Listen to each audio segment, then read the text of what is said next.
Hello, everybody. Good evening. Namaskar. I'm live. I'm Dr. Mukesh Parekh from English Cosmos. I'm live and kindly show your presence so that we can start the class. Let me see how many of you are present.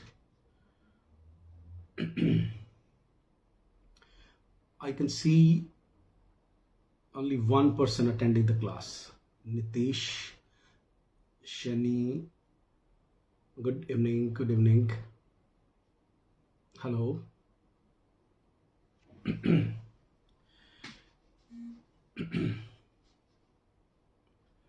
Who are you, sir? Nitish. I am Dr. Mukesh Parekh. I run my institute for graduation, post-graduation and NET, and for pre-PhD, for grammar, for spoken also. We have a very old institute. For last 20 years, I have been running this institute. So if you really ask me who you are, then this is the answer. And suppose there was a spelling mistake and instead of writing how are you, suppose I read who are you, then the answer is like I'm okay. If your question is how are you, then I'm okay. I'm not feeling well, but I thought like I should come live and should discuss some important concepts in theory. American literature I have abandoned now, keeping in mind the coming exam now, that I should not go into the depth of American literature now. Whatever I have discussed, if you just pay attention to only those things also, you would really find certain questions there. And today to all my online batches and offline batches, I have already shared a good question paper of 85 questions on their WhatsApp. And but I did not furnish the answers because I wanted like students should search the answers. They should do the research and then they should submit the answers. Okay. Acha, today I thought like, because I'm not feeling well, so I thought instead of giving you a detailed class on a particular thing, let me touch certain important points in theory. That's why the name of the class is Theory Today. So first of all, a student might think that what he or she has to do with theory. First of all, today most of the students don't study for the sake of study. They study because they have to appear in an exam, and their orientation of study is according to the exam, that what kind of questions are coming. And I'm sorry, Shatrupa, I'm not feeling well, but as I promised you that I would come live, so and kindly share this live stream. I keep requesting all of you, and I'm sorry I'm not answering everybody's hello now because I've already started speaking on theory. Theory means literary theory here. Okay, we have terms in English, and if somebody who is quite conversant with yeah, I will be speaking in Hindi also, but today I have chosen to speak more in English. There is a reason behind, because if I'm explaining literature, then it is okay. But when I'm discussing theory, literary criticism, then then it is important, like because then the terminology, those jargons of literary theory and literary criticism, these jargon का मतलब होता है those technical terminology, technical terms. If I speak English, then you would be able to understand those jargon also. Clear? So this is the reason that I'm speaking in English today, more often English. I don't say because I don't say that I won't be coming to the level of Hindi also at times. During my explanation, I would come. चलिए अब topic पर आते हैं फटाफट से कि what is there, because one who is conversant with the units of the syllabus of NET exam of English literature, he or she knows that there are 10 units in which there is a unit on drama, there is a unit on poetry, fiction, non-fiction, future of English in India, okay, and linguistics and the basic terms of linguistics. And then 3 units are on literary theory, literary criticism, and cultural studies. And the 10th unit is on research tools and methodology. More of tools. Okay, so what I want to teach you today, actually, I don't want to teach you today. I just want to make you a bit alert and aware of certain terms in literary theory and literary criticism. When I come live, I would like my students should know what kind of questions they have been asking. Suppose you people don't equip yourself, because most of the students, what they do, they just, to pass the exam, base their 100% efforts on British literature. But I, being a teacher, who has been sitting in this exam, qualifying it, and very seriously engaged in teaching of English literature, I feel that the 3 units, literary theory, literary criticism, and cultural studies, these 3 units should be dealt seriously. So today, let us talk about, first of all, what is theory? What is theory and what is literary criticism? If there is a difference, So it's so simple to understand. हालांकि मैं इस पे भी ज्यादा नहीं बोलूंगा कि theory क्या होती है और literary. एक होता है applied, एक होता है, for example, suppose I do literary criticism on a particular poem or a novel, then it is functional, more of a functional, like I'm applying certain rules on them. And theorizing and theory mean to say somebody, some writer, some critic has come up with certain rules so that with those rules, they can approach a body of literature. Clear? So there comes this difference. Okay, तो जब कभी भी हम लोग देखते हैं, for example, that somebody has come up with a theoretical aspect. For example, like John Keats, he understood something which is functioning in literature, and he came up with the term negative capability that everybody is aware of. It means he has theorized a term. Okay, for example, T.S. Eliot, after reading Shakespeare, he came to know in Hamlet that there lacks an objective correlative. Then he has theorized a term. He has coined that term, objective correlative. So what I want to convey that theorizing means you have made your own rules, and the other writers, other critics would be using those rules, those theories, and will apply on different things, and they will come out with the different meanings, in literary criticism, through literary criticism. It means literary criticism means to understand the inherent meaning, which is not possible for us to understand on the surface level. So ultimately, literary theory and literary criticism, what they do, they make us aware of certain things which are inherent, which even the writer does not know. Now you would be surprised to know that how can it be that writer doesn't know. So यहाँ पे आकर के आपको थोड़ा पता चलेगा. Then what today I want to come up with, I want to teach you today that what is the difference between literary theory and literary criticism before 1950s and after 1950s. तो आपको एक सबसे पहले अपनी copy में लिखना है, कुछ पॉइंट्स लिखिए फटाफट से. That the concept of subjectivity, write down the concept of subjectivity, the concept of representation. जो हमारे इंग्लिश कॉस्मोस मेरे इंस्टीट्यूट के जो नोट्स हैं, मैं उनमें से ही आपको आज चीजें लिखवाऊंगा. जिन्होंने स्टडी मटेरियल ऑलरेडी मंगा रखा है, उनके पास ये नोट्स ऑलरेडी हैं. They would find these things there. ठीक है, फिर भी आपको लिखना चाहिए, क्योंकि मैं बोलते वक्त I would be giving you many new terms also, and certain insight also into the way you look at thing and the way you understand things. तो पहले लिखिए subjectivity, फिर लिखिए representation and representability. These two things are very, very important. That what is the concept of subject and subjectivity, what is the concept of representation and representationability. Then another point that is third is otherness. Write down the concept of other.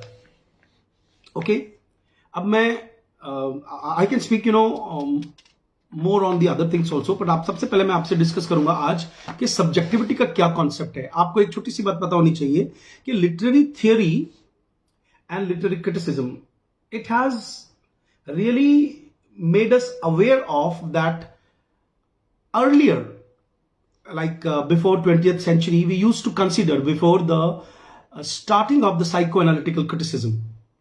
अच्छा, पहले आप सब लोग मुझे एक बार yes लिख के बता दो, do you find this class important? Should I speak more on these things?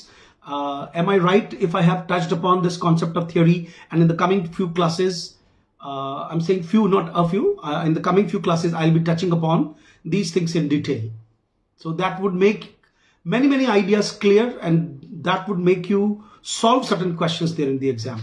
So if you want, like, I should continue with in the same manner, in the conversational way, then you should write yes. Okay, thank you. चलिए, आप लोग yes लिख रहे हैं। चलिए, अब इसको समझें, और बिल्कुल you are, I invite you to ask your questions also. I want to answer your questions. That would be on my WhatsApp also. Even when I would upload this stream on YouTube, there also I ask students if they have any query, they should ask there, and then I would try to answer their questions. Okay? अच्छा, एक बात बताइए कि आपको लगता है कि हम जो हैं and the way we have been represented in literature, because कोई भी लिटरेचर का राइटर होगा, वो कोई ना कोई सब्जेक्ट क्रिएट करता है. So what is the meaning of subjectivity? What is the meaning of subjectivity? तो आपको मालूम होना चाहिए कि जो सब्जेक्ट का मतलब होता है वो साइकोएनालिसिस के आने के बाद, साइकोएनालिटिकल क्रिटिसिज्म के आने के बाद में इट ऑल टुगेदर चेंज्ड. ठीक है, you should write this point, that the subject as a coherent self, this idea of coherent self was changed by psychoanalysis and then post-structuralism and postmodernism. ये एक point आप लिख लीजिए. Okay, that subject does not, मैं अपने notes में से पढ़ता हूं. देखिए कि in the past century we have witnessed a remarkable growth of philosophical and psychological theories that take the nature and processes of the human mind as their starting point. आपको मालूम है कि अगर हम लिटरेचर को वो मैंने ऑलरेडी समझा दिया है सुवर्ण जी, जिन्होंने भी ये क्वेश्चन पूछा है कि लिटरेरी थियरी और लिटरेरी क्रिटिसिज्म क्या है. एक काम कीजिएगा, because you must have joined the stream late, so when I would upload it on my YouTube channel, you can re-watch the same video. In the very starting of the video, I have already clarified the distinction between literary criticism and literary theory. Okay, and now I'm discussing the concept of subjectivity, and I'm trying to make you pinpoint exactly that why it is important. Clear? Earlier in the 19th century, for example, all the writers, right from the beginning in the 19th century, I'm just keeping in mind the writers of England. Okay, for example, Philip Sidney, Dryden, okay, and then Alexander Pope, and all these writers. It's a genderlict. अगर आप मुझे बीच में ही इस तरह के questions पूछेंगे तो मैं कह रहा हूं जो टॉपिक मैं बोल रहा हूं उससे रिलेटेड क्वेश्चंस पूछे, ताकि वो स्ट्रीम कोहेरेंट रहे, मीनिंगफुल चीजें. ठीक है, जेंडर लेक्ट आप पूछ रहे हैं, जेंडर लेक्ट सब लोग लिख लीजिए. It's very simple, language affected with gender. ठीक है, चलिए अभी मैं वापस अपने टॉपिक पर आ जाता हूं. What I was talking about, I was explaining to you the concept of the problematizing of.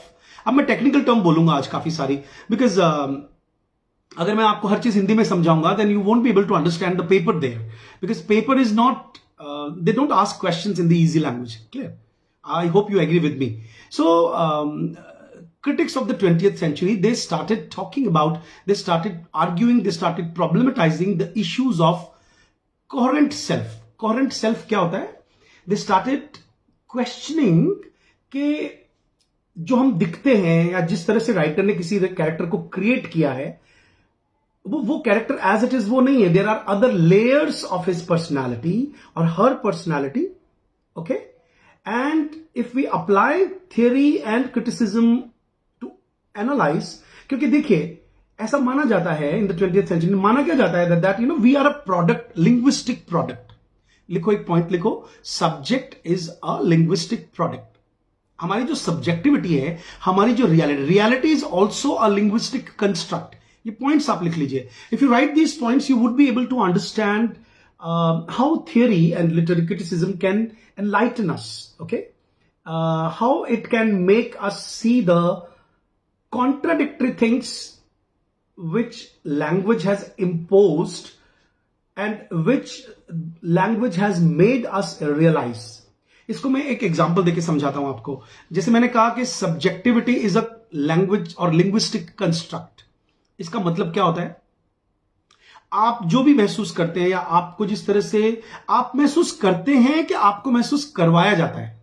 Don't you think, like, you know, for example, one phrase of Simone de Beauvoir, that most important existential thinker, a French existential thinker and feminist writer, who is famous for writing The Second Sex, that book. In that book, she has theorized this concept that a woman is not born, a woman is a social construct. So what she's talking about, इसका मतलब है कि हम जो कुछ भी सोचते हैं, यहां पे आपको सब्जेक्टिविटी की बात करते करते I would be talking about that whatever we are made to feel, whatever we are made to think, whatever we are made to realise that who we are all the constructs of language and ideology. Right down. It means our perception about ourselves is also colored by the lenses of the ideology. Ideology भी लिख लीजिए, क्या होता है ideology? Ideology की जब मैं बात करूंगा, then you would be able to understand that in theory and criticism there are certain people, यहाँ पे मार्क्स भी आ जाएगा, then फूको भी आ जाएगा। मिशेल फूको एक फ्रेंच थिंकर है, ओके, FOUCAULT, फूको का एक FOUCAULT। फूको जो है वो बहुत बड़े थिंकर हैं, Derrida, Foucault, Paul de Man, Baudrillard, Fredric Jameson, मतलब ऐसे बड़े बड़े थिंकर्स के नाम हम आने वाली क्लासेस में लेंगे कि आपको उनके आइडियाज क्लियर होंगे। तो आज मैं क्या डिस्कस कर रहा हूं आपसे, सब्जेक्टिविटी क्या होती है। सब्जेक्टिविटी एक लिंग्विस्टिक कंस्ट्रक्ट है। हम कौन हैं, हमें ऐसा सोचना सिखाया जाता है ऑलरेडी लैंग्वेज के थ्रू। तो the example I was giving, जैसे हमने कहा सूरज उग गया, तो आप बताइए कि सूरज उगता है कि पौधा उगता है, या सूरज उदय हो गया, the sun rises. So don't you think like sun is already there, you know, it is the earth which has, you know, completed its rotation, okay, isn't it? And then revolution. So you know, reality is something else, and linguistics has given us a word which has colored our perception, okay? तो इसका मतलब है कि एक example से आप ये समझ सकते हैं कि इसका मतलब है सूरज तो जहां है वहीं है, बट लैंग्वेज ने हमें कह दिया, तो we have started saying that, you know, कि सूरज उग गया, या वो अस्त हो गया, या उदय हो गया, rises and sets and all. So इससे पता चलता है कि this is only one example, there are other examples also. Like suppose I would like to link it with the gender, I would like to link it with, you know, the concept of colonialism and post colonialism, कि हमें कैसा दिखाया जाता है, और दिखाता कौन है? Who has the power? The people who are the dominant class. Dominant class कोई भी हो सकती है। Dominant class can be patriarchal, जैसे घरों में फादर फिगर्स होते हैं। It can be religion, it can be politics, okay? तो अब यहां पे आपको एक पॉइंट लिखना पड़ेगा, जैसे कि जो सब्जेक्ट है, जो हम सब्जेक्ट जिसको डिस्कस कर रहे हैं, इस सब्जेक्ट को मार्क्सिस्ट थियरिस्ट ने अलग तरीके से देखा है, और ये एकदम से आपको मैं जंप करूंगा कुछ थियरीज पर, तो उसके अंदर आपको डिस्टर्ब नहीं होना है, क्योंकि psycho analysis, Marxism, feminism, structuralism, post structuralism, इन सब चीजों को अगर मैं कॉन्सेप्ट ऑफ सब्जेक्टिविटी से लिंक करूं ना, तो then you would be able to understand. थोड़ा और इसको मैं एलैबोरेट करता हूं। आपने नोटिस किया होगा कि सब्जेक्टिविटी का एक मतलब यह भी होता है कि हमको कैसा महसूस करवाया जा रहा है। तो एक पॉइंट आपको पहले लिखना पड़ेगा, लिखो कि in humanist and some Marxist theories the subject is seen as capable of thought and hence capable of considerable choices and action. Most varieties of post structuralism are critical of such an identity of agent and subject. तो एक अंतर है यहां पे जो मैंने अपने notes में लिख रखा है, जो मैं आपको बताना चाहता हूं कि जब हम लोग मार्क्सिज्म की बात करते हैं, जैसे एक सब्जेक्ट है कि मार्क्सिस्ट, अगर आपको एक क्वेश्चन पूछा जाए कि भाई how the formation of subject is important for the Marxist, तो मार्क्सिस्ट ने कहा कि भाई एक सुपर स्ट्रक्चर होता है, एक बेस होता है, एक प्रोलेटरिएट होते हैं द वर्किंग क्लास, एंड एक होते हैं बूर्जुआ, दैट इज जिनके हाथ में पूरी पावर है, मशीनरी है, पैसा है। तो वो ये कहते हैं कि अगर सब्जेक्ट चाहे तो अपनी कंडीशन को चेंज कर सकता है। ओके, और इसका मतलब है कि they believe in some meaning, they believe in change. लेकिन जब हम पोस्ट स्ट्रक्चरलिज्म में आते हैं, मतलब 1950s के बाद की जो थ्योरीज हैं, वो ये मानती हैं कि सब्जेक्ट जो है वो एक अपने आप में कंस्ट्रक्टेड सेल्फ है और डिसइंटीग्रेटेड है। ओके, और उसकी खुद की कोई आइडेंटिटी नहीं है। आइडेंटिटी और उसकी जो एजेंसी है, अब एक और टर्म लिखिए आप, agency. This agency term is also very commonly used in literary theory and criticism. Agency का मतलब होता है कि the power to change situations and conditions. तो अगर मैं आपको ऐसे बोलूं कि आई डोंट हैव एजेंसी, तो आप ये मत सोचना कि मैं कह रहा हूं कि मेरे पास गैस एजेंसी नहीं है। एजेंसी का लिटरेरी क्रिटिसिज्म में मतलब होता है someone who has the means and power to change something. For example जैसे मान लीजिए मैंने कहा कि women in our society, if suppose there is a patriarchal society, तो woman does not have agency. Now, woman does not have agency means that she does not become an agent. Agent मतलब doer. Okay. She remains an object, जिसके ऊपर हर चीज को किया जाएगा, like her body. आपने कभी नोटिस नहीं किया इन चीजों को कि if we look from the glasses of literary theory and criticism, इतना लिटरेचर हम लोग पढ़ते हैं, लेकिन with the hurry in our mind to crack the exam, we just put our attention to the questions, the kind of questions which have been asked here and there, और वो रटते रहते हैं। यही कारण है कि फिर ना कभी प्री पीएचडी भी कई बच्चों का तुरंत क्लियर नहीं होता है। लेकिन थोड़ा सा इन लेक्चर्स को ध्यान से अटेंड करोगे, then you will become thinkers and you would be able to analyse the questions over there. आपको आंसर समझ में आने लगे। और आपको पता है रीजनिंग वाले जो क्वेश्चंस पूछते हैं, एनालिसिस वाले जो क्वेश्चंस पूछते हैं, असर्शन वाले जो क्वेश्चंस पूछते हैं, रोज ही मुझे कितनी इंक्वायरीज आती है कि how to solve these questions. वो क्वेश्चन सॉल्व करने के लिए आपकी अंडरस्टैंडिंग लेवल हाई होना चाहिए, जो मैं पूरी कोशिश कर रहा हूं बनाने का। ठीक है, तो मैं आपको आज किस टॉपिक पर बात बता रहा हूं कि जो सब्जेक्ट है वो फिक्स नहीं है। अच्छा, मैं साइकोएनालिसिस का एग्जांपल लेता हूं। व्हाट साइकोएनालिसिस सेट, साइकोएनालिसिस आपने जब पढ़ा होगा, या जिन्होंने, जो हमारे स्टूडेंट्स हैं लाइव, ऑनलाइन और ऑफलाइन दोनों क्लासेस के, they know that they have already been delivered this lecture on psychoanalysis. उनको बताया गया है कि Sigmund Freud, he came up with the idea that this mind is divided into sections. Okay, there is a conscious mind, then there is an unconscious mind, there is ego, super ego. It means वो जो coherence था कि नहीं एक ही इंसान है, वो एक जैसा ही सोच रहा है, इट्स नॉट लाइक दैट। वो केवल बाहर से ऐसा दिख रहा है। ओके, उसकी जो सब्जेक्टिविटी है, उसकी जो आइडेंटिटी है, जैसे मान लीजिए एक लड़का लड़के की तरह दिख रहा है, बट अभी हम जब और आगे पढ़ेंगे then we would come to the theories of queer theory, suppose, जिसमें द थ्योरी ऑफ परफॉर्मेटिविटी की बात हम करेंगे। और जो थ्योरी ऑफ, लिख लीजिए, पॉइंट बना लीजिए, those serious students who really want to understand things, क्योंकि हम लोग हायर लेवल की स्टडी कर रहे हैं। Some students demand from me कि बहुत बच्चों की तरह मैं उनको पढ़ाऊं। बच्चों की तरह मैं पढ़ा नहीं सकता क्योंकि मैं बच्चे नहीं पढ़ाता, पहली बात। दूसरी बात कि कोई टर्म क्लियर नहीं होती है तो उसको घबराने की जरूरत नहीं है। You just write down the term and do some research on that. तो दिस इज ऑल्सो गुड वे।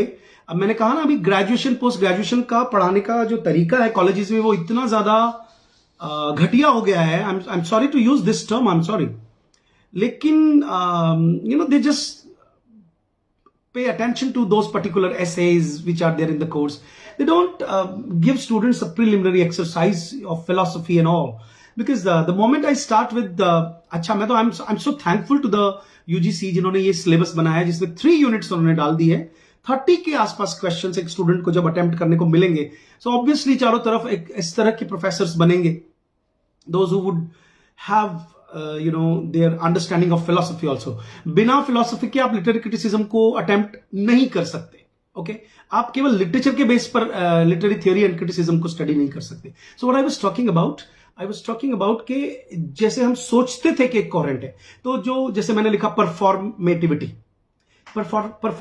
की जो थ्योरी है वो लैंग्वेज से आई है। सर्ल, SEARLE, ऑस्टिन लिख लो, JL ऑस्टिन एंड सर्ल, दो बड़े लिंग्विस्ट्स हुए।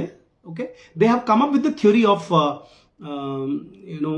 परफॉर्मेटिविटी ऑफ लैंग्वेज की। जो लैंग्वेज हम बोलते हैं उसमें कुछ में परफॉर्मेटिविटी होती है, कुछ में नहीं होती। मतलब कि जैसे मैंने कहा कि मैं तुम्हें पढ़ाऊंगा, तो इसमें एक परफॉर्मेंस ऑलरेडी है कि मैं तुम्हें पढ़ाऊंगा, एक ऑलरेडी परफॉर्म करने वाला सेंटेंस है। लेकिन अगर मैंने केवल बोला थैंक्स, तो वो एक परफॉर्मेंस नहीं है। तो परफॉर्मेंस एक कॉन्सेप्ट है। तो क्वेयर थ्योरी जब हम पढ़ते हैं तो हम उसमें एक अलग तरह की आइडेंटिटी देखते हैं कि कोहेरेंट सेल्फ, एक लड़का लड़के की तरह दिख रहा है या एक लड़की लड़की की तरह दिख रही है, लेकिन उसकी सेक्सुअलिटी जो है that is related with subconscious mind. Clear? His और हर starting of his life or her life, in the childhood formative years, decided whether he or she would be taking a subject position or object position in sexual relationships. It means queer theory is also based on the concept of subjectivity. Clear? Structuralism की बात करते हैं. This concept of subject and object, it came up with the concept of structuralism. जब हम notice करते हैं कि structuralism जो फर्डिनेंड डी सॉजियो ने सिग्निफायर और सिग्निफाइड नाम के जो टर्म्स दिए, and he came up with the idea that language is an arbitrary relationship.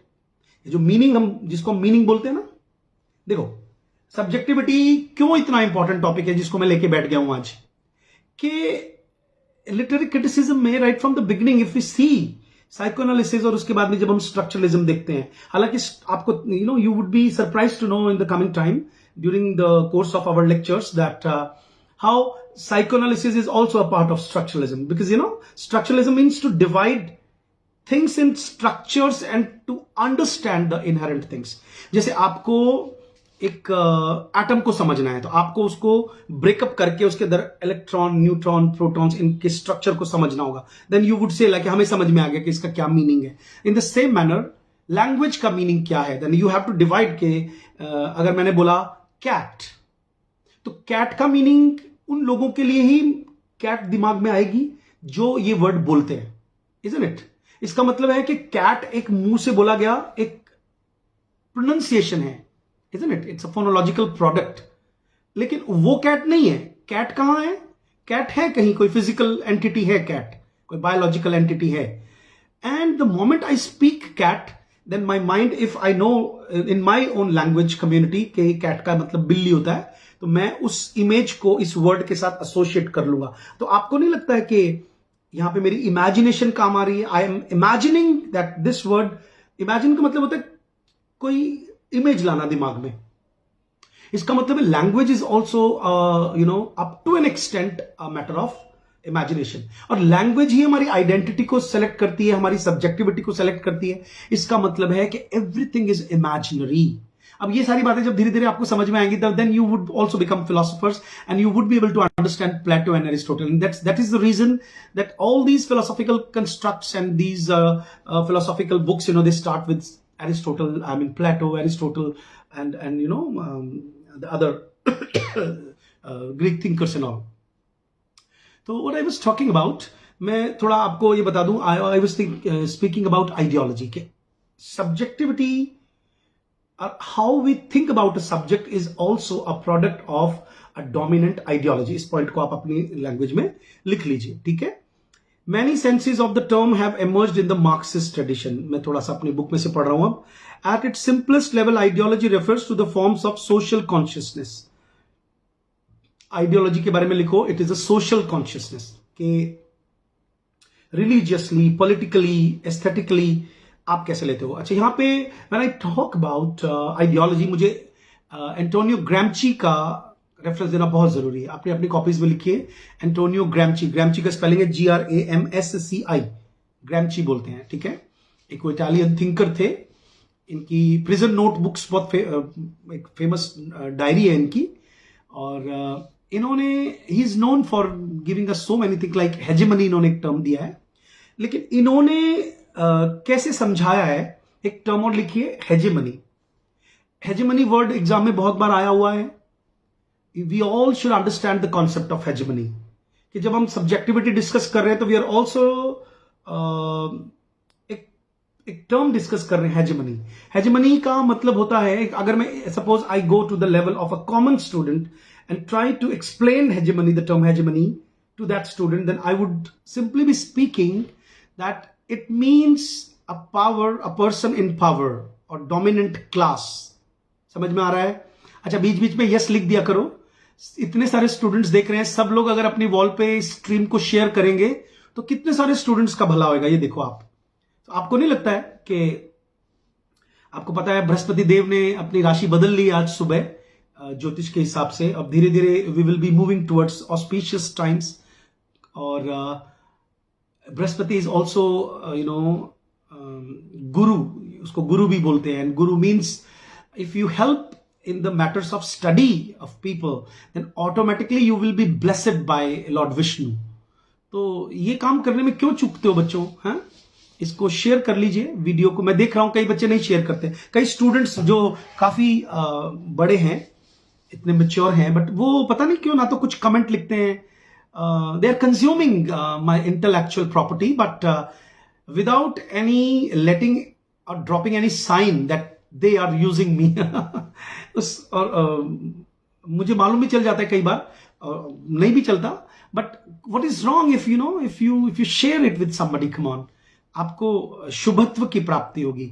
You will be getting blessings of people. ठीक है, चलिए, what I was talking about hegemony.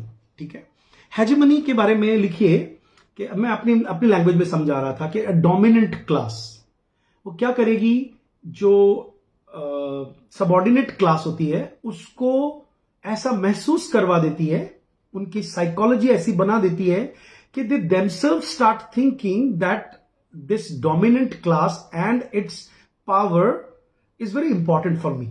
तो वो जानबूझ करके कुछ ऐसी चीजें करते हैं कि they feel that subject position जो उनकी है, which has been created by the dominant class, that is okay and beneficial for them. अब ये मैंने कोशिश की है समझाने की। I am not saying that I am a great teacher, I just try to come down to the level of students. और उसमें भी कई बार होता है कि अगर आपका होमवर्क अच्छा नहीं है या आपका बैकग्राउंड बहुत ज्यादा सॉलिड नहीं, तो कई बार एकदम समझ में नहीं आता है। इसमें आपको टीचर को ब्लेम नहीं करना चाहिए और खुद को तो बिल्कुल ही नहीं करना चाहिए। उसमें करना चाहिए, रिपीट करना चाहिए, रिवाइज करना चाहिए, क्वेश्चन पूछने चाहिए, उससे चीजें समझ में आ जाती हैं। So how I was explaining the term hegemony. Hegemony का मतलब क्या होता है कि जैसे घरों में I would like to give you an example from feminism. आपको नोटिस किया कभी कि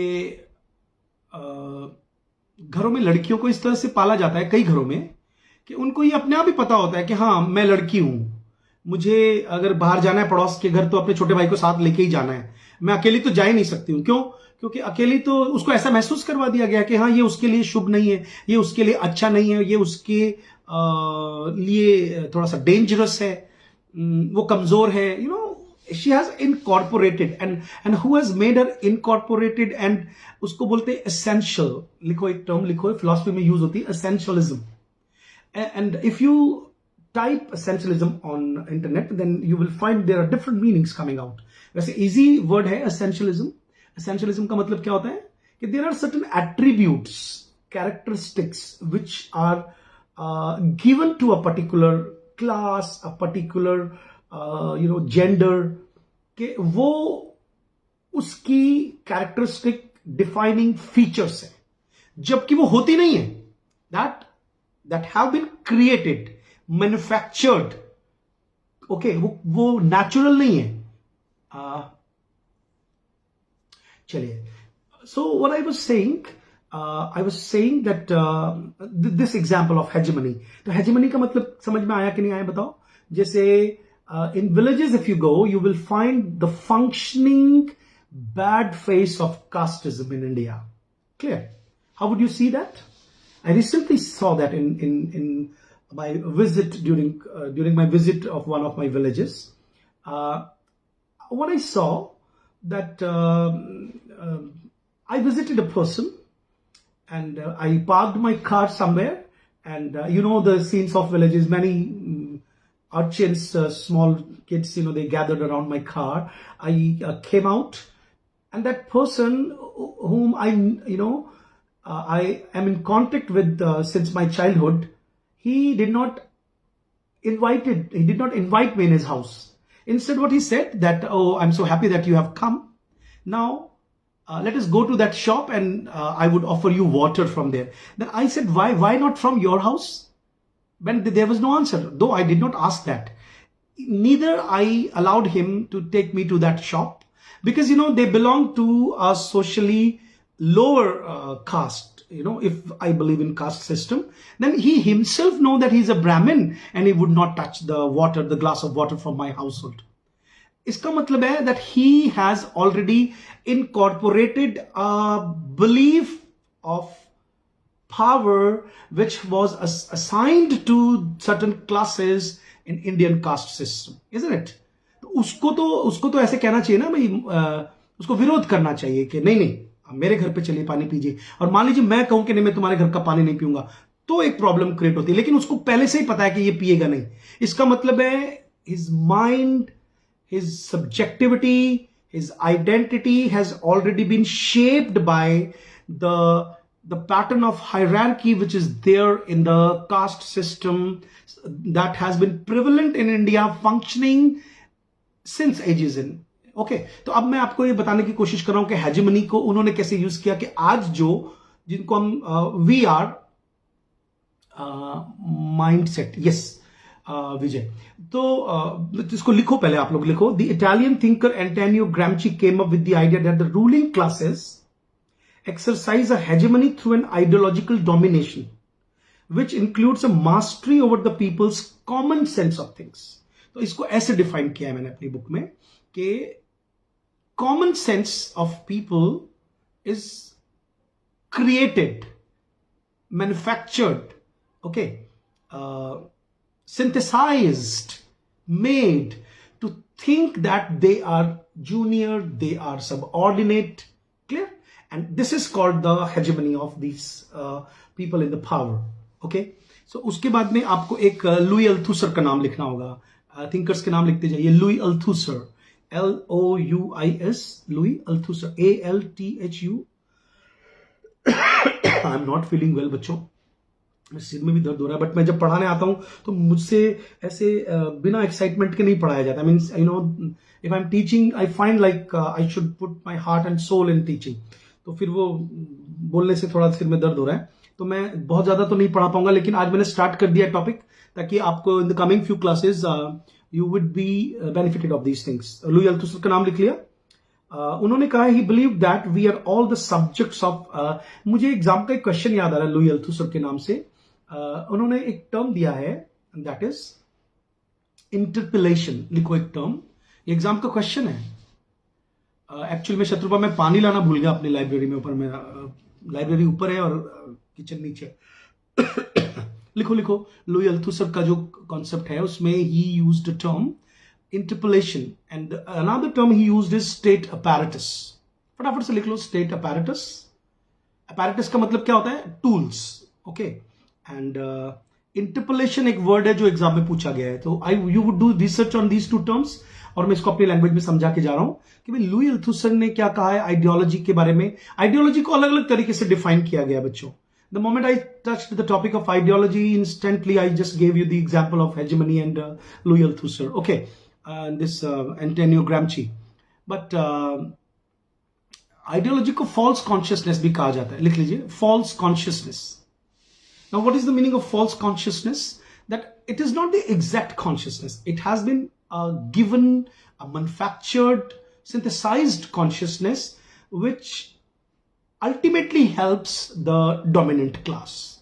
अच्छा बताओ, एक मान लीजिए मैं डोमिनेंट क्लास में हूं और मैंने इस तरह से माइंडसेट क्रिएट कर दिया। पेट्रियार्की का एग्जांपल ले लेते हैं कि patriarchy has made a girl think in a patriarchal society that she is inferior, secondary, then don't you think like it will be this thinking, this subject position to which that woman has been relegated will ultimately help the dominant class, that means the man in the family, isn't it? Patriarchy को तो help होगी ना कि वो जब वो ये subject position ले लेगी कि नहीं मैं तो लड़की हूं, मैं बहू हूं, मैं बाद में खाऊंगी, पहले आप खाइए, मैं खाना बना देती हूं, जबकि दोनों काम से आए हैं, तो इसका मतलब है कि बेनिफिट कौन होता है, बेनिफिशियल कौन होता है, इससे बेनिफिटेड होता है वो जो रूलिंग क्लास है, डोमिनेंट क्लास है, ठीक है। अच्छा, अब आप इसमें लुई अल्थुसर के बारे में मैं बात कर रहा था कि this interpretation, the central operation by which ideology assigns to the individual human beings an identity as a subject, works through the material that is state apparatus in law, religion, education. Louis Althusser ने किसी चीज को नहीं बख्शा बच्चों, उन्होंने कहा कि whether you take law, whether you take education, और ये सारे के सारे कॉन्सेप्ट्स बाद में फूको ने भी यूज किए हैं कि किस तरह से हर जगह पर पावर जो है वो सर्कुलेट करती रहती है। So the concept of circulation, आप लिख लीजिए, ये क्वेश्चन नेट में आया हुआ है, the concept of circulation used by Michel Foucault, के कुछ थिंकर्स इसको स्टेट अपैरेटस बोल रहे हैं, कुछ थिंकर इसको हेजेमनी बोल रहे हैं, कुछ थिंकर इसको आइडियोलॉजी बोल रहे हैं, कुछ थिंकर्स इसको फॉल्स कॉन्शियसनेस बोल रहे हैं, कुछ थिंकर इसको बोल रहे हैं कि नहीं ये इंटरपोलेशन है, ठीक है। तो अलग अलग थिंकर्स बात कर रहे हैं, but they are somehow talking about the same thing. In feminism we call it essentialisation, clear. तो समझ में आ गया होगा कि ideology, set of rules which are made by the dominant class, the ruling class, ठीक है। That can be religion, that can be politics, that can be patriarchy, anything, and these rules are then given, exercised through state apparatuses by creating a mindset which will make a common person think on which these rules will be applied, that my subject position will is natural, and this incorporation of the subject position will ultimately help the ruling class, the dominant class, the patriarchy, the law. समझ में आ रहा है? कुछ समझ में आ रहा है तो यस लिख के बताइए, क्योंकि मैं बोले जा रहा हूं अपने लेवल में, मुझे लग रहा है, मुझे आ रहा है बड़ा अच्छा समझाना, हो सकता है उधर स्टूडेंट को लग रहा हो ये क्या बड़बड़ किए जा रहा है।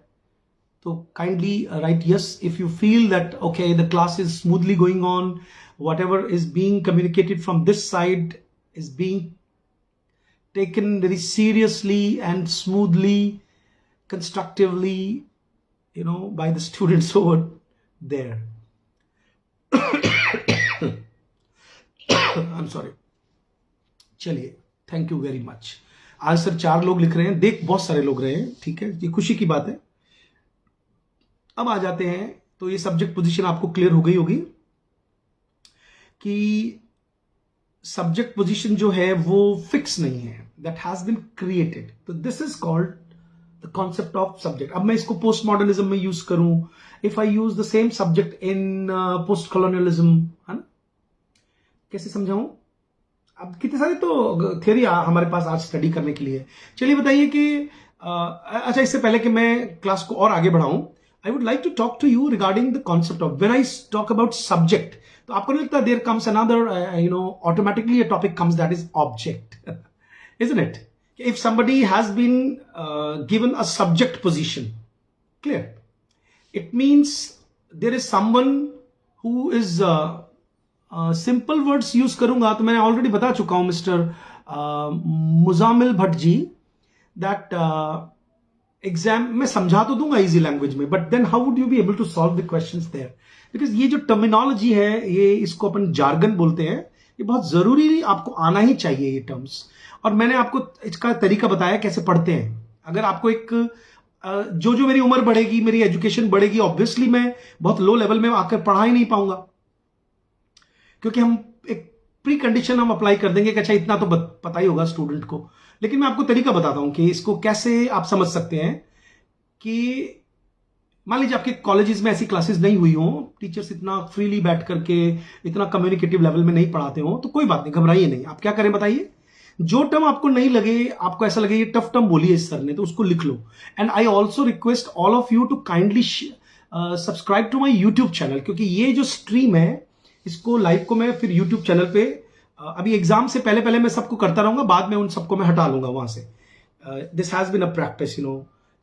तो आप लोग क्या करें, इसी वीडियो को दोबारा भी देख सकते हैं यूट्यूब पे जाकर के. उसको सब्सक्राइब कर लें यूट्यूब चैनल को, इंग्लिश कॉस्मॉस के नाम से है, और उसको शेयर करें, लाइक करें.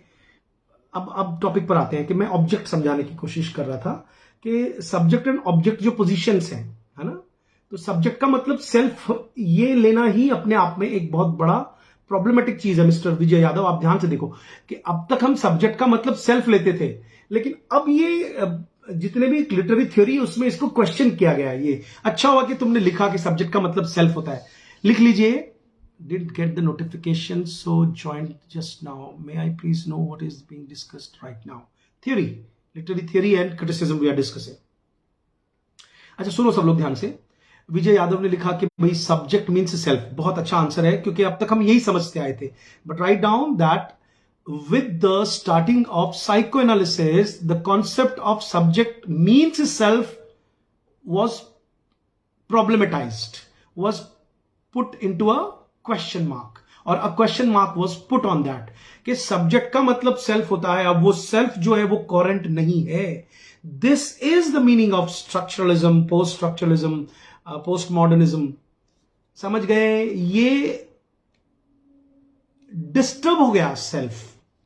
अब तक मानते थे कि सेल्फ एक कोहेरेंट बीइंग है, लेकिन अब थ्योरी के बाद हमें यह पता चलने लगा कि अगर इतना इजी मीनिंग होता, जब समझाता हूं आपको कि सब्जेक्ट का मतलब सेल्फ लेते थे 20th सेंचुरी से पहले, but with the advent of the 20th century we have problematized this concept. लिख लीजिए इसको, that subject does not mean a coherent self. It means self is disturbed. Okay, it has, जैसे कि मैं आपको example दे रहा था कि कॉन्शियस और सबकॉन्शियस अलग अलग होता है. इसका मतलब जो दिख रहा है वो अंदर से नहीं है. जो कुछ लिखा गया है, आपको एक कैरेक्टर क्रिएट कर दिया नॉवल में, इसका मतलब वो कैरेक्टर वो नहीं है. उसके दिमाग में और भी बहुत कुछ चल रहा है. और मैंने जितने भी टर्म्स यूज किए उसका मतलब ही वही है कि जो दिख रहा है वो नहीं है, वो कोहेरेंट सेल्फ नहीं है. और उसकी जो पोजीशन है, subject position, that has been created by ideology, by powerful positions. ये मैं आपको समझा रहा था इतनी देर से. अब अगर आप इसको दोबारा सुनोगे तभी समझ में आएगा कि मैं क्या कहने की कोशिश कर रहा था. अब आ जाइए, आप लिखिए representation and representability. What is the meaning of these two terms. इसको मैं आपको कैसे समझाऊं कि the general programme of post structuralism was to posit free play, difference, otherness, deferral of meaning and identity. The process by which a piece of writing is said to produce meaning is seen by deconstructionists as subject to constant subversion by a number of factors.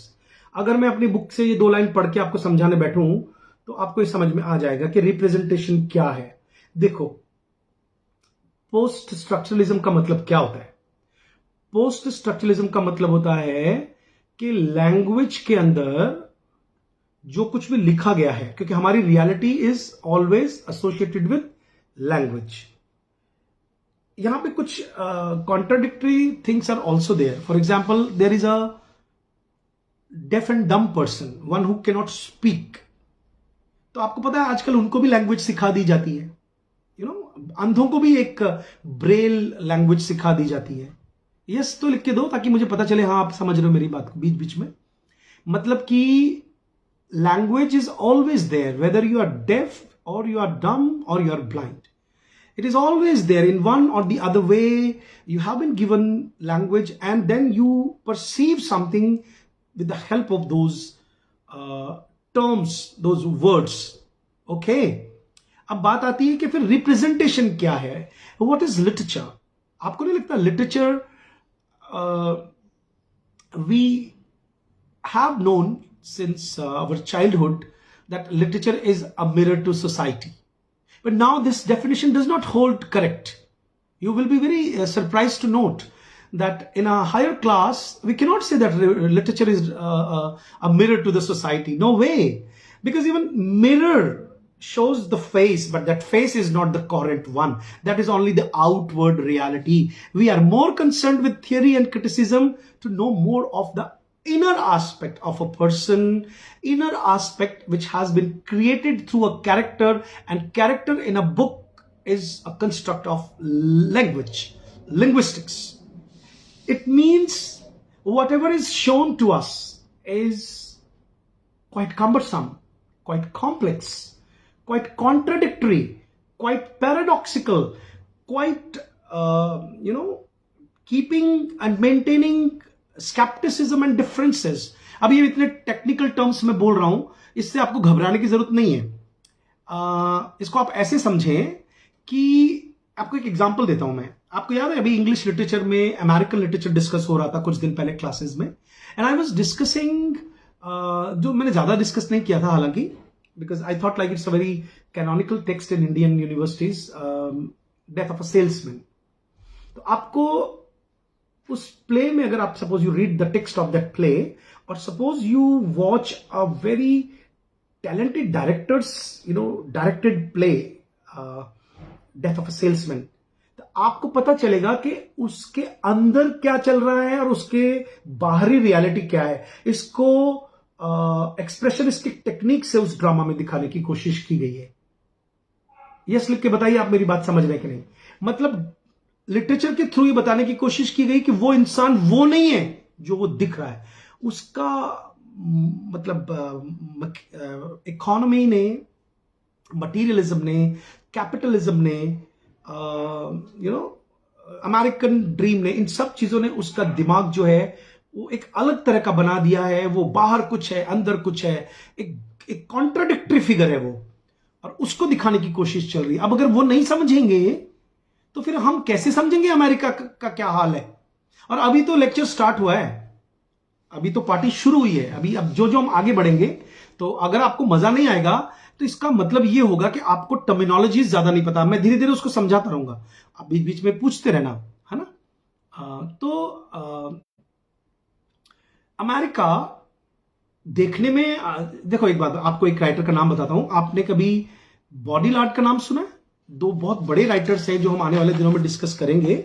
एक तो आपको मालूम होना चाहिए कि आने वाले दिनों में पोस्ट मॉडर्निज्म में दो बहुत बड़े राइटर्स हम डिस्कस करते हैं. एक तो है लियोटार्ड, लिख लीजिए ताकि आप लोग अपने घर पे थोड़ी स्टडी कर सकें. लियोटार्ड, LYOTARD,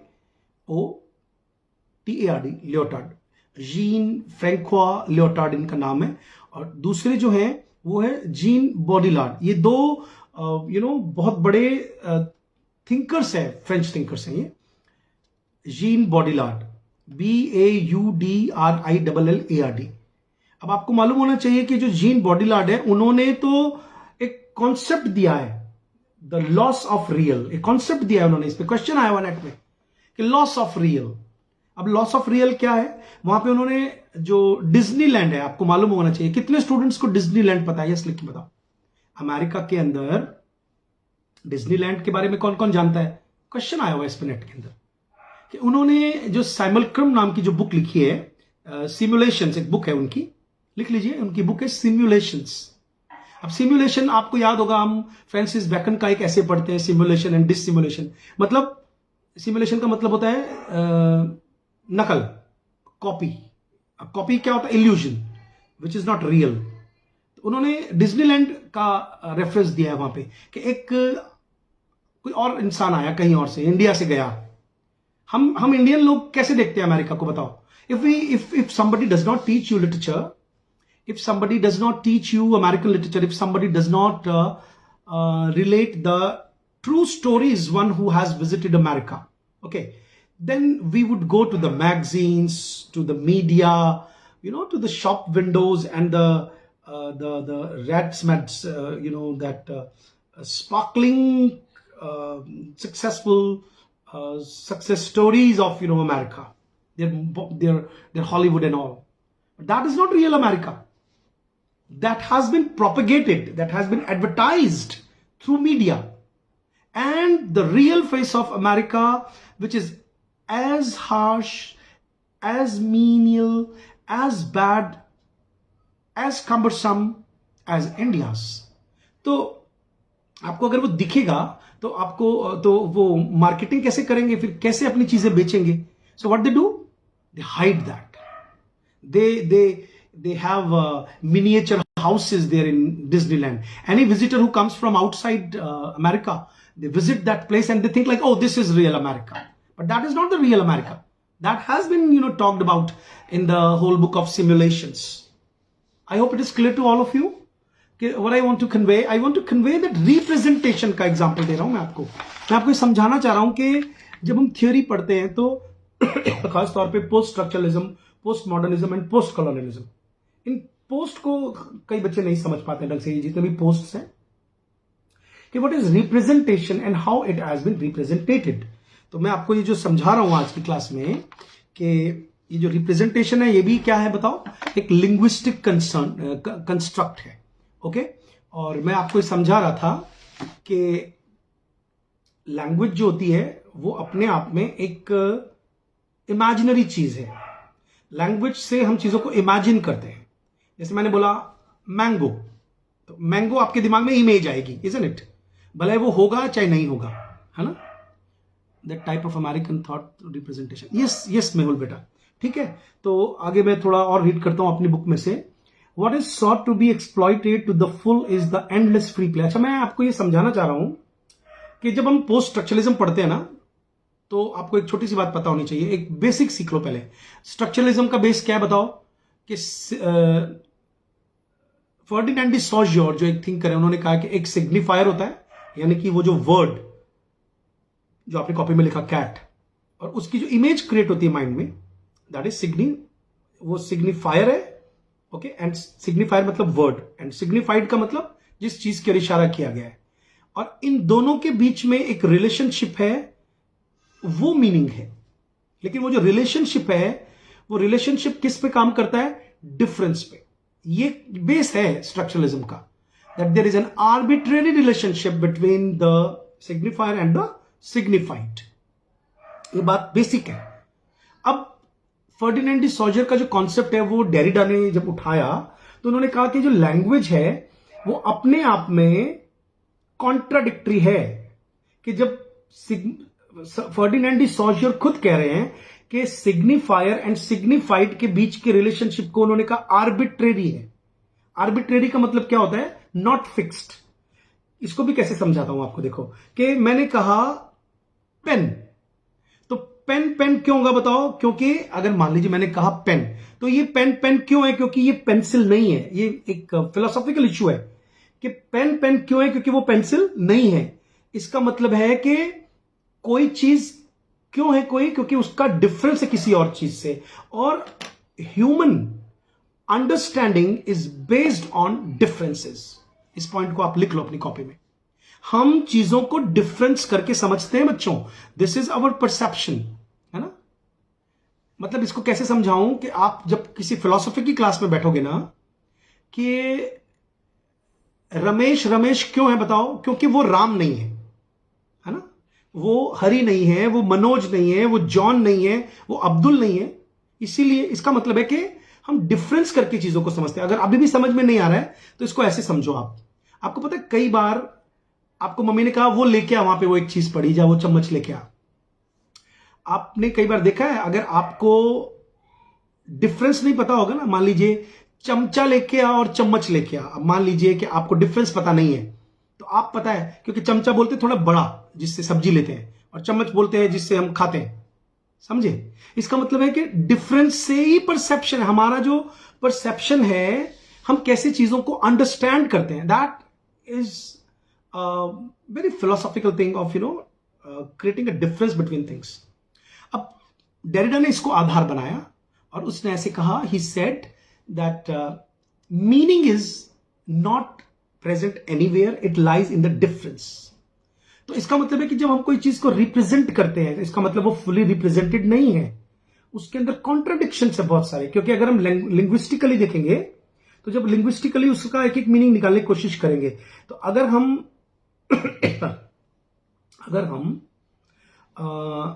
ये मान के चलें कि भाई लैंग्वेज इतनी इजी है और जिंदगी में मीनिंग इतना आसानी से समझ में आ जाता है, फिर तो ये लाइफ बड़ी सिंपल हो जाती है ना. लेकिन आपको पता है कि लाइफ इतनी सिंपल होती नहीं है। तो यहां पर एक कुछ एजेंडाज हैं, कुछ प्रोग्राम्स हैं लिटरेरी थियरी के, मैं पढ़ रहा हूं फिर से, देखिए क्या है वो। The general programme of post structuralism, कि जो पोस्ट स्ट्रक्चरलिज्म होता है उसका जनरल प्रोग्राम क्या होता है? पोजिट free play, difference, otherness, deferral of meaning. Deferral एक नया वर्ड है आपके लिए, लिख लीजिए, DEFER, डेफर। डेफर का मतलब होता है डिले करना। डिले कैसे होता है इसको भी आज समझ लो क्लास में, कि आपने कभी डिक्शनरी में, मान लीजिए आपको, you are not from English medium background and image of the branches and leaves is called tree in English, पर इन हिंदी, हाँ ठीक है, it's okay, very good. But Saumyadeep Banerjee, आपने जो एग्जांपल दिया बेटा वो लिंग्विस्टिक लैंग्वेज कम्युनिटी की बात कर रहे हो, आपके एक कम्युनिटी के अंदर, और बिल्कुल सही है, मीनिंग कम्युनिटी में एग्जिस्ट करता है, लेकिन हम यहां पे जनरल बात कर रहे हैं कि मीनिंग परसेप्शन के ऊपर बेस्ड होता है, और वो परसेप्शन जो है, हमारा जो माइंड है वो डिफरेंस से समझता है। हम कभी भी किसी चीज के अंदर डिफरेंस करके आइडेंटिफिकेशन करते हैं। ओके, तो वो टॉपिक चल रहा है यहाँ पे। आप जो बात कर रहे हो वो फिर आप उसको सिंप्लीफाइड लेवल में ले गए कि अलग अलग लैंग्वेजेस में एक वर्ड के अलग अलग मीनिंग होते हैं, ठीक है, वो चीज डिस्कस नहीं हो रही है यहाँ पे। अब फिर से सुनो, डेफरल का मतलब समझा रहा हूं। एक क्वेश्चन आता है कि what is the meaning of deference. Okay, तो डेरिडा ने एक टर्म दिया है, DIFFAR, डिफरेंस, एक वर्ड दिया है उन्होंने। तो उन्होंने वो जो वर्ड दिया है डिफर प्लस डेफर को मिक्स कर दिया। डिफर का मतलब दो चीजें अलग अलग हैं, और प्लस डेफर मतलब डिले। कि अगर आप इंग्लिश मीडियम बैकग्राउंड से नहीं हो या बंगाली बैकग्राउंड से नहीं हो, मान लीजिए आपको एक मीनिंग ढूंढना है, मान लीजिए मुझे एक मीनिंग ढूंढना है हट, HUT। मैंने डिक्शनरी खोली तो हट की जगह वहां पे लिखा होगा सपोज के काइंड ऑफ टेनेमेंट। अब टेनेमेंट नहीं आता तो टेनेमेंट के लिए आप डिक्शनरी खोलोगे, फिर एक नया वर्ड आएगा। मान लीजिए वो नहीं आता, उसको जानने के लिए आप एक और डिक्शनरी में वो वर्ड खोलोगे। आपको नहीं लगता मीनिंग आपके हाथ से स्लिप होता जा रहा है?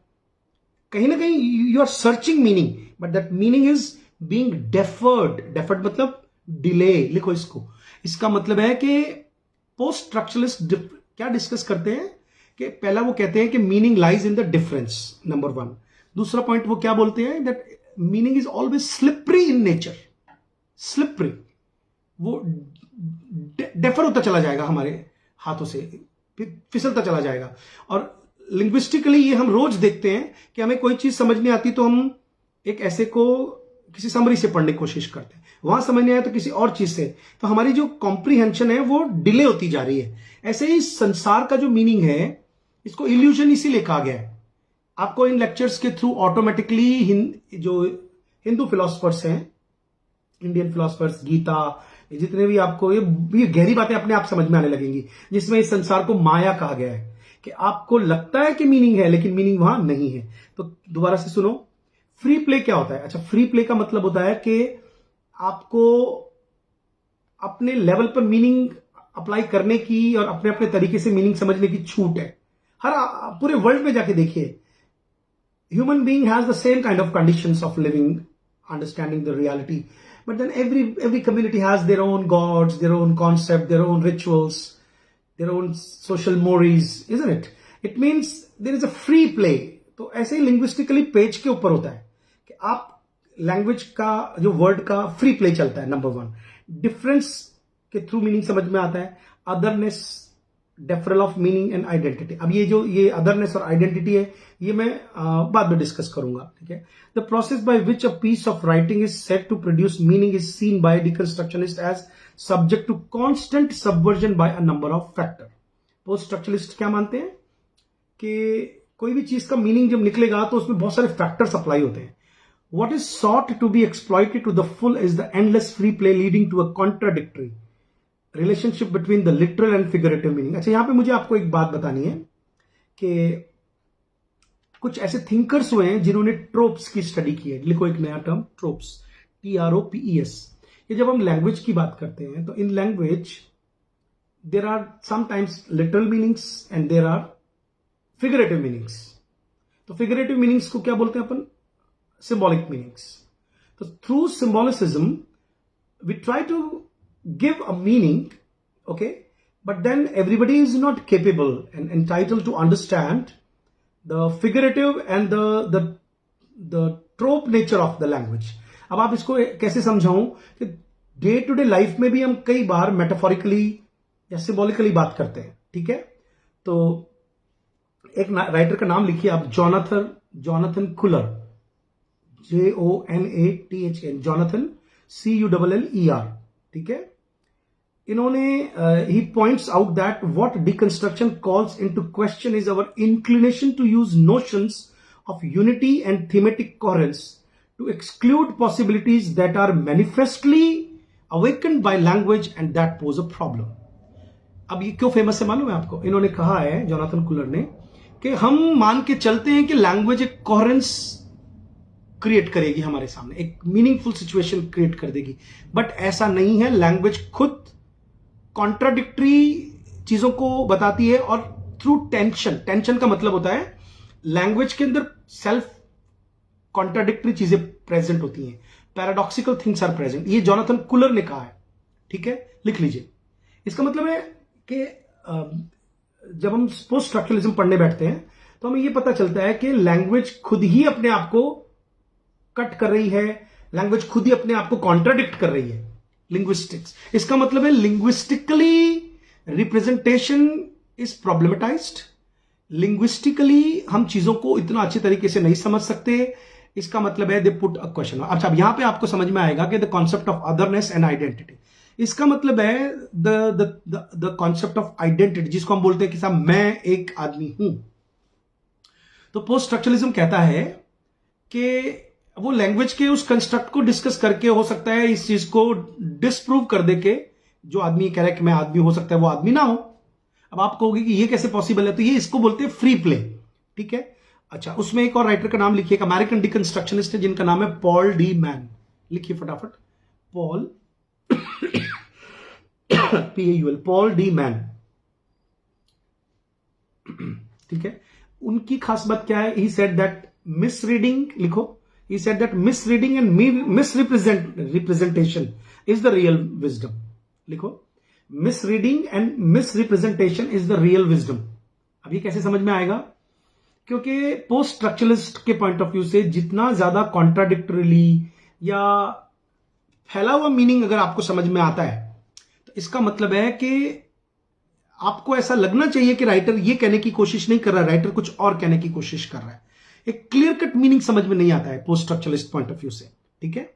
और उसी को कहते हैं the wisdom of the text. तो हो सकता है क्वेश्चन पूछ ले कि according to Paul de Man what is the wisdom of a text. Wisdom of a text का मतलब है जितना ज्यादा एक टेक्स्ट अपने आप को कॉन्ट्राडिक्टरी बना लेगा, उसमें बहुत सारी पॉसिबिलिटीज निकल करके आएंगी, तो इसका मतलब है कि वो टेक्स्ट विजडम लिए हुए है, ठीक है? और जो मैं बात कर रहा था आपसे कि अच्छा, यहां पे एक कॉन्सेप्ट आता है, ये कॉन्सेप्ट निकल के आया रोनाल्ड बार्थ से, द डेथ ऑफ ऑथर. जो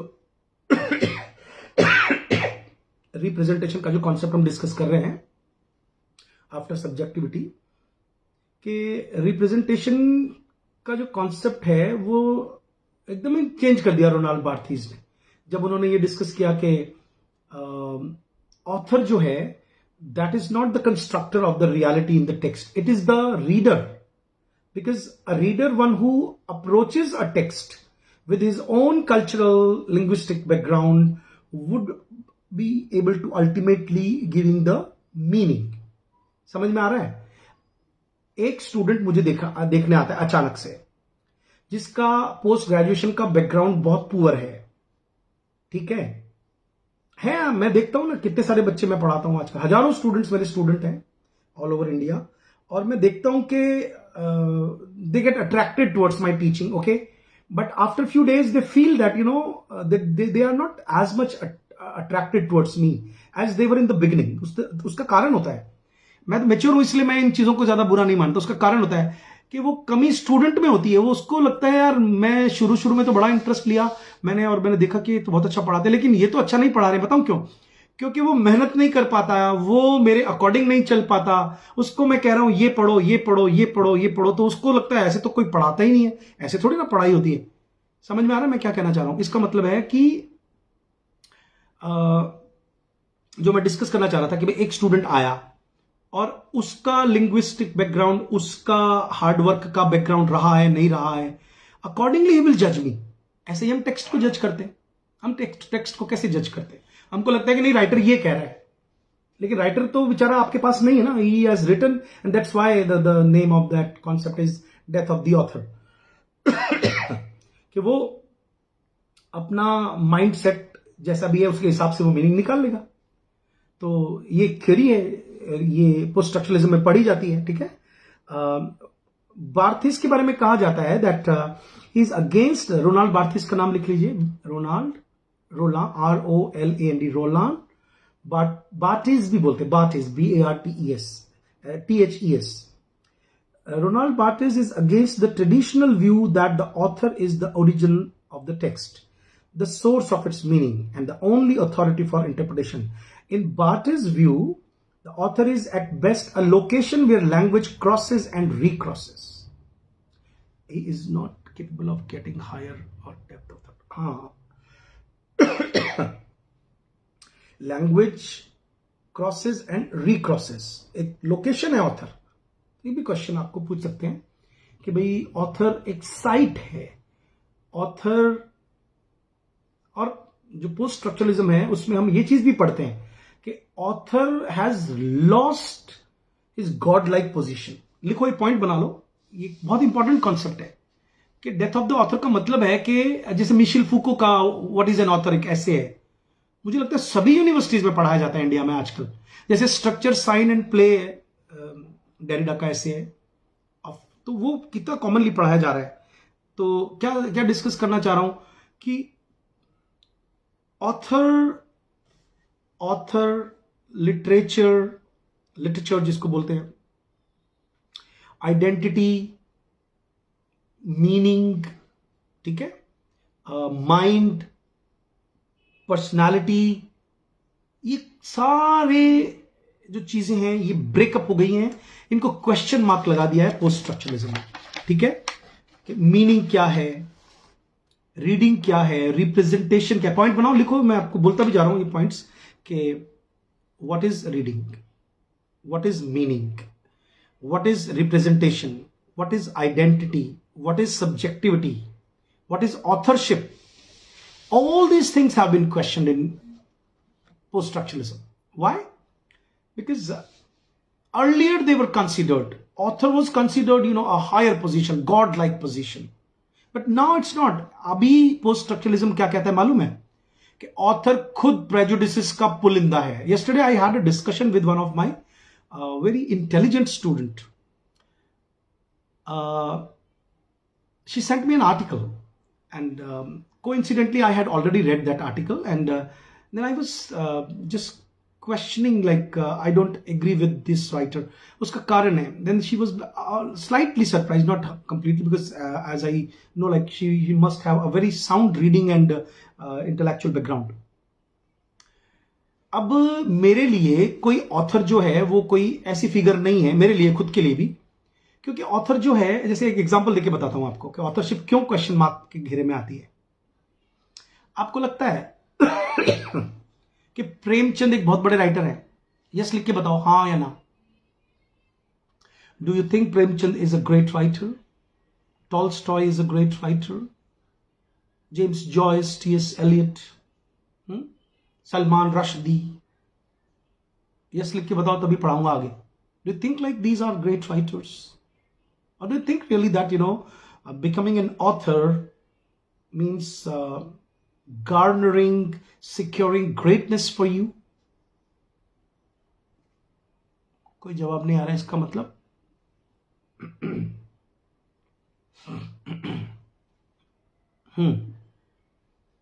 टीचर होना, being English lecturer, I love and like the way of it. Thank you very much. Yes, एक ने नो बोला, thank God. ये बड़े राइटर्स हो सकते हैं बच्चों, they must have been popular writer, they must have gained certain popularity because of age, but for a serious and aware and informed reader, ध्यान से सुनिए मैं क्या बोल रहा हूं, serious, aware and informed and a reader of theory and literary criticism, For such readers, these kind of people are not great because they themselves have their own political motives when they write something. लिख लो इस point को. मतलब कि हर आदमी का consciously और subconsciously एक agenda होता है, political agenda. Kiran Desai America में बैठी है और भारत को रिप्रेजेंट कर रही है इंग्लिश में और बुकर प्राइज ले रही है. You never question, but a post-structuralist, a post-modernist reader will automatically question, hey, come on, why are you writing in English first of all? And who you are to create, because who is writing, for whom it is being written, who would be the patron will become happy, है ना? समझ में आ रहा है मैं क्या कह रहा हूं? मतलब कि हम सब बड़े पॉलिटिकल होते हैं. हम सब इसलिए पॉलिटिकल होते हैं कि हम पॉलिटिक्स का मतलब ही आपको मालूम होना चाहिए ना, दैट पर्सनल इज पॉलिटिकल. एक सेंटेंस आप लिख लो अपनी कॉपी में.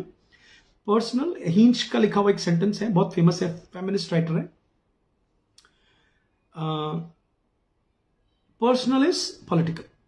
इट मीन्स मैं अगर एक बस में बैठा हूं और अपने भाई से झगड़ रहा हूं कि मुझे खिड़की वाली सीट चाहिए, तो आपको पॉलिटिकल का मतलब समझिए. पॉलिटिकल का मतलब राजनीति नहीं है. Should come out of this word now. Political mean to say a position of benefit. लिख लो इसको. So if you like suppose I say I am politically, you are politically correct. जैसे अभी मैं बोलूं कि suppose I talk about some community and I say that India is that culture where both the communities are living with harmony and all, then I'm politically saving myself because I know this is not the condition. So politically I want to be in the win-win situation. It means I'm seeking profit for myself, whether it is a profit of approval, whether it is a profit of being not being criticized. Profit can be of any side. Profit of being monetarily, being paid. There can be different kinds of profits. So political mean to say anything which suits my purposes. There I would have a position where I will always win. I will be in the benefit. So don't you think like author, one who has chosen to write in English, because Hindi में लिखेगी तो क्या होगा बताओ? बिकेगी नहीं. मैथिली में लिखेगी तो कोई नहीं खरीदेगा.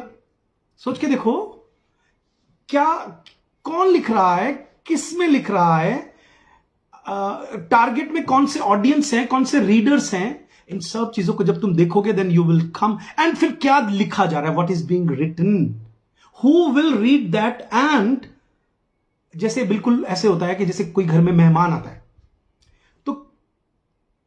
मान लीजिए लड़की को देखने लड़के वाले आ रहे हैं, ऑब्वियसली हमारी सेटिंग बदल जाएगी, इजंट इट? बहुत कम लोग हैं, मेरे जैसे लोग बहुत कम हैं. कम लोग होते हैं जिनको इस चीज की कम परवाह होती है कि वो क्या कहेगा मेरे बारे में. इट्स ओके, करते चलो, भला करते चलो, आगे बढ़ते चलो. पॉलिटिकल पोजीशन नहीं चाहिए. अगर चाहिए होती तो मैं ऐसी क्लास दे रहा होता क्या आपको? मैं एक लिमिटेड एडिट करके वीडियो बनाता, यूट्यूब पे डालता, बहुत सारा एडिटिंग पे खर्चा कर देता, एंड विन विन सिचुएशन. कोई भी माइंड देने की जरूरत नहीं है किसी को भी. पढ़े तो पढ़े, नहीं पढ़े तो मेरी बला से. But I am not that sort of person. इसका मतलब है very less number of people are there who are thinking beyond profit. तो आपको नहीं लगता कि जब हम लोग ऑथर की इस बात समझा रहा हूं कि ऑथरशिप क्या होता है? इट मीन्स दीवार पर एक मैसेज लिखने वाला भी तो ऑथर है भाई, ही इज पेड लेस. नहीं समझे? एक मुनीम जो लिख रहा है, एक क्लर्क जो लिख रहा है, ये मैं अपनी लैंग्वेज नहीं बोल रहा हूं. This is used by Foucault in what is an author, that essay. It starts with this. It means he has deconstructed this whole concept of कि बेनिफिट से, पावर से ऑथर का कॉन्सेप्ट है. और जो बिके, जिसको बेनिफिट हो जाए, उसको हमने कह दिया कि वो महान है. लेकिन वो किसी आइडियोलॉजी का प्रोपेगेटर है. फिर से सुनो क्या बोल रहा हूं. An author is a channel his mindset was already being made, already was fixed in the childhood, उसका कॉन्शियस माइंड ऑलरेडी बन चुका है, सबकॉन्शियस भी बन चुका है, और वो किसी बेनिफिशियल सिचुएशन के पॉइंट ऑफ व्यू से लिख रहा है। इसका मतलब है author is not a respected figure in post structuralism. अब वो कोई इतना उसको हम क्वेश्चन कर सकते हैं, उसको कटघरे में खड़ा कर सकते हैं, समझ गए? Then who is a reader? Who is a reader? मैंने अभी कुछ दिन पहले एक ऐसे शेयर किया था, हाउ वी रीड। लिखो, this is a very famous ऐसे, क्लोज रीडिंग और इन सब पे मैंने ऐसे ओरिजिनल ऐसे शेयर किया था 20 पेज का। फिर मैंने क्विज दिया था, उसमें क्वेश्चन पूछा भी था मैंने। ये सब एग्जाम में आते हैं आपको question, but if you don't pay attention to all such things, फिर आपको लगेगा बस वही याद करते हो, is the father of English literature, is grand father of poetry and all. फिर ऐसी चीजों की तरफ आपका दिमाग कम जाएगा। फिर से सुनो what I am talking about, कि हाउ वी रीड। आपने नोटिस किया होगा कि हम आजकल क्या पढ़ते हैं और कैसे पढ़ते हैं। हम को कोई भी लंबी पोस्ट दे दो तो हम उसको अधूरी छोड़ देते हैं, थोड़ा सा पढ़कर उसको छोड़ देते हैं, बुक हम पढ़ते नहीं है। इसका मतलब है कि who is the reader, what are the, हम कौन सी चीज पढ़ते हैं जिसमें हमें कोई बेनिफिट हो। सो don't you think reading is also political? So writing is political, reading is political, the concept of authorship is political. फिर आगे आपका रिप्रेजेंटेशन, क्या दिखाया जा रहा है, क्यों दिखाया जा रहा है, किसको बेनिफिट होगा, व्हाट इज आइडेंटिटी। तो ये सारी जो और व्हाट इज मीनिंग, अब आपको मीनिंग निकालना होगा, तो आपको थ्योरी और क्रिटिसिज्म जब आएगा, if you apply these theories and all, then you will come to know that as such there is no fixed meaning which was intended by the author. Meaning is somewhere else that may lie in the subconscious mind or conscious mind of the reader. तो death of the author का ये मतलब है कि reader अपने हिसाब से उसको जज करेगा, उसके हिसाब से मीनिंग निकालेगा वो। चलिए, ये सब चीजें हमने हल्की हल्की डिस्कस कर ली। अब मैं कल आपसे कुछ और इंपॉर्टेंट चीजें डिस्कस करूंगा, modernism, basics of post modernism. आज की क्लास में मैंने कुछ इंपॉर्टेंट चीजें टच की हैं और कुछ इंपॉर्टेंट राइटर्स के मैंने नाम लिखे। एक छोटा सा कॉन्सेप्ट और डिस्कस कर लेता हूं। आई डोंट नो क्या टाइम हुआ है, पता नहीं। अदरनेस का जो कॉन्सेप्ट है, लिख लीजिए कि द वर्ड अदर, अदरनेस का जो कॉन्सेप्ट है उसमें दो कॉन्सेप्ट आते हैं। वो हो सकता है एक क्वेश्चन आपसे पूछ लें कि जेक्स लाका का नाम लिखिए आप, JAQUES, Jacques Lacan, LACAN। Jacques Lacan, when he uses the word other without a capital O, means by it the imaginary self। ये क्वेश्चन आपको एग्जाम में आ सकता है। जेक्स लाका ने जो अदर वर्ड यूज किया है उसमें उन्होंने कैपिटल ओ नहीं लिखा, स्मॉल ओ से वो अदर वर्ड लिखा है, और वहां पे उसका मतलब है इमेजिनरी सेल्फ, ठीक है। और when used with the capital letter the term other, capital O से, it refers to the unconscious. ये आपको क्वेश्चन आ सकता है, इसलिए आप इसको लिख लीजिए कि जेक्स लाका ने एक अदर वर्ड यूज किया है अपनी थ्योरीज में, स्मॉल ओ से जब उन्होंने उसको यूज किया है तो उसका मतलब इमेजिनरी सेल्फ है, और जब वो कैपिटल ओ से उसको यूज करते तो उसका मतलब होता है अनकॉन्शियस से। ये मुझे आपको इसलिए बताना है क्योंकि कई बार ऐसे क्वेश्चन सिंपल बहुत डिस्कशन से समझ में नहीं आते, लेकिन टीचर बताता है कि हाँ this is a question and it can directly be asked that way, तो वो आपको समझ में आ सकता है। तो हम कल आगे की चीजें डिस्कस करेंगे। आज इतना रखते हैं, मेरा गला काम नहीं कर रहा है। थैंक यू वेरी मच, नमस्कार। अब इसको प्लीज आप शेयर जरूर करिए, और YouTube पे अपलोड कर रहा हूं तो उसको देखिएगा, और जब मैं अगर Facebook पे भी वीडियो, YouTube का वीडियो डालता हूं तो आप उसको भी शेयर किया करें ताकि काफी सारे स्टूडेंट्स की हेल्प हो जाए। चलिए, थैंक यू सो मच।